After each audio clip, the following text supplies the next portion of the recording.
Hello everyone, कैसे हैं आप लोग। उम्मीद करती हूँ आप लोग बहुत अच्छे होंगे। Welcome back to my channel.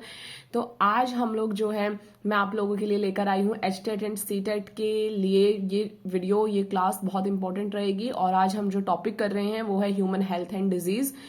तो ह्यूमन हेल्थ एंड डिजीज में आप देखिए, सबसे पहले डिजीज का टॉपिक हम करेंगे। इसमें तो जो डिजीज कॉजिंग ऑर्गेनिजम्स होते हैं उनको क्या बोला जाता है, उनको कहा जाता है pathogens.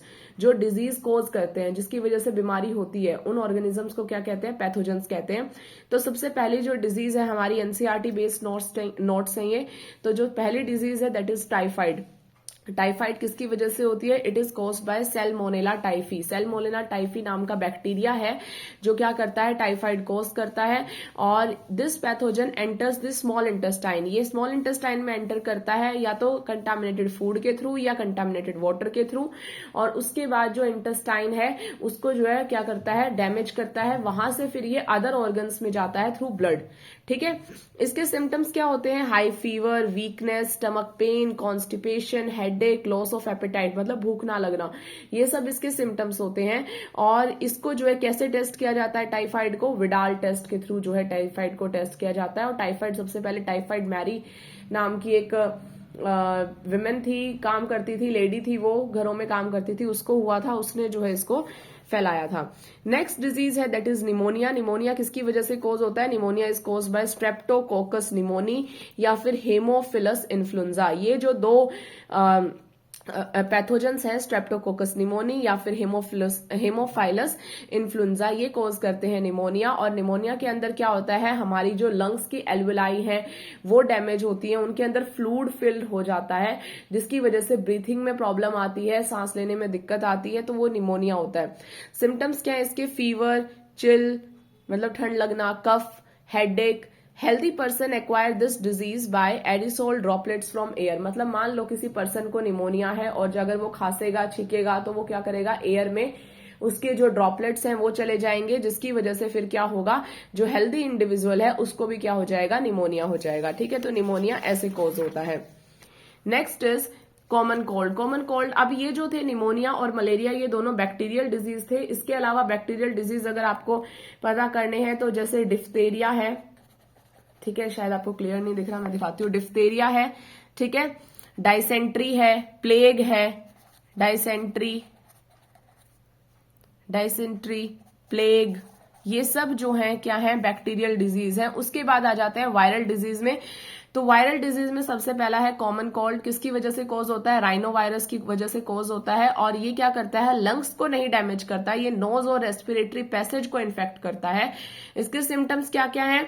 It is characterised by nasal congestion, sore throat, hoarseness, hoarseness होता है मतलब गला खराब होता है जब वो फील होता है, cough, headache which usually last for 3 to 7 days।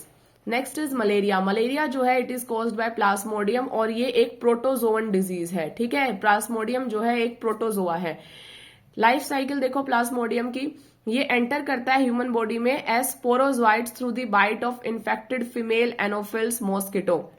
जो फीमेल एनोफिल्स मॉस्किटो होती हैं उनके जो सलाइवा होता है उसके अंदर स्पोरोजोइट्स प्रेजेंट होते हैं। और वो स्पोरोजोइट्स कहां से आते हैं? अगर मान लो उस फीमेल एनोफिल्स मॉस्किटो ने किसी मलेरिया जिसको हो रखा था उस पर्सन को बाइट कर लिया, तो वहां से जो है क्या होंगे, जो स्पोरोजोइट्स हैं वो उसके अंदर आ जाएंगे।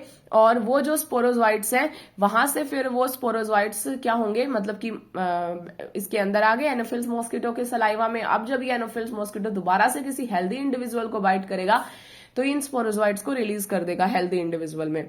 The parasite multiply within liver cell and then attack RBC resulting in their rupture. जो पैरासाइट होता है वो लीवर सेल, यहां से जो है कहा जाएगा, स्पोरोजोइट्स बाइट करके ब्लड से लीवर में जाएंगे और उसके बाद वो आरबीसी को अटैक करते हैं, जिसकी वजह से आरबीसी को रप्चर कर देते हैं, खराब कर देते हैं। Rupturing of RBC is associated with release of toxic substance. तो जब रप्चरिंग होती है आरबीसी की तो हेमोजोइन नाम का सब्सटेंस जो है रिलीज होता है, जिसकी वजह से chill and high fever recurring 3 to 4 days, जिसकी वजह से क्या होता है, ठंड लगना या हाई फीवर होना जो 3 से 4 दिन तक चलता है। Next is When a female Anopheles mosquito bites an infected person, these parasite enters the mosquito body and undergo further development. जब फीमेल Anopheles mosquito क्या करेगा, किसी हेल्दी इंडिविजुअल को बाइट करेगा, ये मैं आपको बता चुकी हूं, तो ये वहां से जो है क्या होते हैं, हेल्दी इंडिविजुअल में चले, मतलब कि हेल्दी इंडिविजुअल में चले जाते हैं स्पोरोजोइट, फिर वहां से लीवर में जाते हैं, लीवर से फिर ये कहां चले जाते हैं, आरबीसी में, आरबीसी को रप्चर करते हैं जिसकी वजह से हेमोजोइन रिलीज होता है, और ये जो इनकी साइकिल है वो चलती रहती है. The parasite multiply within them to form sporozoite that are stored in salivary glands. ये किसके सैलिवरी ग्लैंड्स में है, एनोफिल्स मॉस्किटो के सैलिवरी ग्लैंड में क्या होते हैं, स्टोर हो जाते हैं ये. तो एक तरीके से दो होस्ट होते हैं मलेरिया के, एक प्राइमरी होस्ट, एक secondary host. Primary host man हो गया और सेकेंडरी होस्ट क्या हो गया, एनोफिल्स मॉस्किटो. Next is एमोबियासिस. ये भी एक प्रोटोजोआ है, एंटमीबा हिस्टोलिटिका, जो एमोबियासिस कोज करता है. एमोबियासिस के सिम्टम क्या है, constipation, abdominal pain, cramp, stools with excess mucus and blood clots. House flies act as a mechanical carrier and serve to transmit the parasite from faces of infected person to food and food products. ठीक है, तो इसका जो कह सकते हो आप carrier है वो हाउस फ्लाई है. Next is ascariasis. Ascariasis cause करता है एस्केरिस, और इसके सिम्टम्स क्या है, internal bleeding, muscular pain, anaemia, fever, blockage of intestinal passage. Healthy one acquire the infection through contaminated water, vegetable, fruits etcetera. ठीक है, तो एस्केरिसिस भी जो है क्या है, एक डेडलीस्ट डिजीज होती है. नेक्स्ट इज एलिफेंटियासिस और filariasis. It is caused by wuchereria, wuchereria bancrofti या वाउचेरिया मलाई जो है इसको कॉज करता है. इसकी वजह से क्या होता है, जो लोअर लिम्स होते हैं वो इन्फेक्ट होते हैं, उनके अंदर क्रॉनिक इन्फ्लेमेशन हो जाता है, usually in the lower limbs of lymphatic vessels of lower limbs, जिसकी वजह से लोअर लिम्स स्वेल्स हो जाते हैं और एलिफेंट जैसा पैर जो है दिखता है, तो इसीलिए इस डिजीज का नाम एलिफेंटियासिस होता है. The pathogen are transmitted to healthy person through bite by female mosquito vector. तो जिसके अंदर ये वेक्टर कौन होते हैं, जो ट्रांसमिट करते हैं डिजीज को, मतलब अब ऐसा फीमेल मॉस्किटो जो क्या कर रही होगी, इसका जो है पैथोजन लेके बैठी होगी एलिफेंटियासिस का, वो क्या कर देगी, अगर हेल्दी को बाइट कर देगी तो उसको हो जाएगा. Next is ringworm. रिंगवॉर्म आपको पता है फंगल डिजीज है, और फंगल डिजीज ये जैसे फंगस है, माइक्रोस्पोरम, ट्राइकोफाइटोन, एपिडर्मोफाइटोन, इस टाइप की फंगस जो है रिंगवॉर्म कॉज करती हैं, जिसकी वजह से क्या होता है, appearance of dry scaly lesions of various parts such as skin, nails and scalps. तो ये थे हमारे डिजीज. अब आ जाता है इम्यूनिटी. इम्यूनिटी दो टाइप की होती है, एक होती है इनेट इम्यूनिटी, एक होती है acquired immunity.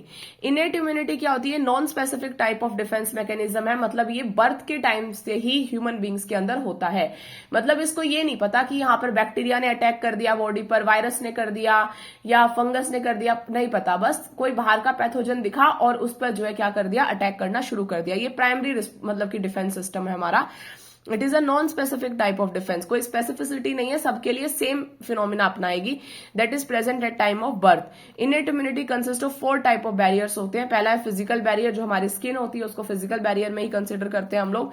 Next is physiological barrier. Physiological barrier में जैसे एसिड है स्टमक में, या सलाइवा है माउथ में, या टीयर्स जो हमारी आईज से आते हैं, ये सब फिजियोलॉजिकल बैरियर के पार्ट है. Next is cellular barrier. इसमें जो है कुछ सर्टेन टाइप के ल्यूकोसाइट्स हैं, WBCs हैं, जैसे PMNL होते हैं पॉलीमॉर्फो न्यूक्लियर ल्यूकोसाइट्स, या मोनोसाइट्स हैं, या नेचुरल किलर सेल्स हैं जो ब्लड में प्रेजेंट होते हैं, या फिर मैक्रोफेजेस हैं. ये सब सेलुलर बैरियर की तरह क्या करते हैं, वर्क करते हैं. Next is cytokine barrier. इसमें जो है वायरस इन्फेक्टेड सेल्स आते हैं, जो वायरस इन्फेक्टेड सेल्स होते हैं वो कुछ प्रोटीन सिक्रेट करते हैं जिसका नाम होता है इंटरफेरोन, और ये जो इंटरफेरोन है ये प्रोटेक्ट करता है non infected cells from further viral infection. ठीक है, दोबारा से वायरल इन्फेक्शन ना हो, तो ये जो है जो नॉन इन्फेक्टेड सेल्स है उनको प्रिवेंट करता है. कौन, ये इंटरफेरोन. ठीक है. Acquired immunity. Acquired immunity pathogen specific होती है, इसकी तरह नहीं होती कि सबके लिए एक ही मैकेनिज्म फॉलो करेगी, अलग अलग पैथोजेंस पे अलग अलग तरीके से अटैक करती है. It is characterised by memory. Memory भी होती है इसमें, मतलब याद रखती है ये. This means that our body, when it encounters a pathogen for the first time, produce primary response which is of low intensity. जब सबसे पहले हमारी बॉडी एनकाउंटर होगी पैथोजन के साथ, तो उसको जो है प्राइमरी रिस्पॉन्स होगा, जिसकी वजह से क्या होगा, जो लो इंटेंसिटी का होगा. अब मान लो वही पैथोजन हमारी बॉडी पर दूसरी बार फिर से अटैक करता है तो उस टाइम पर सेकेंडरी रिस्पॉन्स शो करेगी बॉडी। और सेकेंडरी रिस्पॉन्स जो है वो हाई इंटेंसिटी का होता है, एमनेस्टिक रिस्पॉन्स होता है, बहुत जल्दी शो कर देगी। पहली बार तो बॉडी को टाइम लगता है ना समझने में कैसे पैथोजन ने अटैक किया, कैसे उसके लिए इम्यूनिटी बनाए, लेकिन दूसरी बार अगर वही पैथोजन अटैक करे, क्योंकि मेमोरी स्पेसिफिक है ये, तो याद रखेगी कि वही पैथोजन है ये, तो उसको पता है कि इसको कैसे किल करना है, तो फटाफट से सेकेंडरी रिस्पॉन्स देगी, जल्दी रिस्पॉन्स आएगा। The primary and secondary immune response are carried out with the help of special type of lymphocytes की हेल्प से ये होते हैं B and T lymphocytes। अब आगे देखिए, the B lymphocyte is produce an army of protein in response to pathogens into our blood to fight with them. These are called antibodies. B lymphocytes जो होते हैं वो आर्मी ऑफ प्रोटीन बनाते हैं हमारे पैथोजेंस के रिस्पॉन्स में और उनसे लड़ने के लिए, और ये जो प्रोटीन्स हैं इनको एंटीबॉडीज कहा जाता है। टी सेल्स जो है वो एंटीबॉडीज तो नहीं बनाते, लेकिन बी सेल्स को हेल्प करते हैं टू प्रोड्यूस देम। जो एंटीबॉडी है उसमें 4 पेप्टाइड चेन पाए जाएंगे, 2 स्मॉल लाइट चेन और 2 हैवी चेन। और क्योंकि ये एंटीबॉडीज ब्लड में पाई जाती हैं, इसीलिए जो ये बी टाइप जो है ना, जो ये बी लिम्फोसाइट्स हैं, ये ह्यूमरल इम्यून रिस्पॉन्स बोला जाता है इसको। और जो टी सेल्स हैं वो कैसा करते हैं, cell mediated immune response show करते हैं। उनसे रिलेटेड कौन सा इम्यून रिस्पॉन्स होता है, cell mediated. Next is active and passive immunity. When a host is exposed to antigens which may be in the form of living or dead microbe or other protein, antibodies are produced in host body. This type of immunity is called active immunity.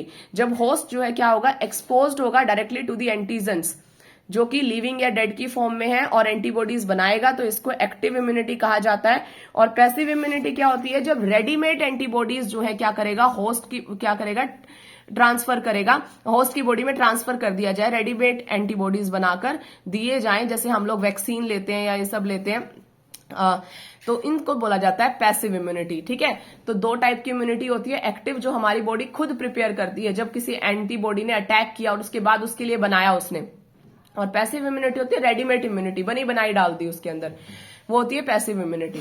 तो आज की video में आप लोगों के लिए बस इतना ही, ह्यूमन हेल्थ एंड डिजीज से रिलेटेड जो भी था इसमें मैंने आपको बताया है। इसके अलावा इसमें एड्स एंड कैंसर का एक टॉपिक रहता है, वो मैं आपको जो है नेक्स्ट वीडियो में बताऊंगी, नेक्स्ट क्लास में आपको जो है डिटेल एनालिसिस उसका दूंगी। तो ये जो है एचटेट और सीटेट के लिए स्पेसिफिक वीडियो है आप लोगों की। आई होप आप लोगों को बहुत अच्छी लगी होगी। अगर अच्छी लगी हो तो लाइक करना, शेयर करना और चैनल को सब्सक्राइब कर देना। Thank you very much.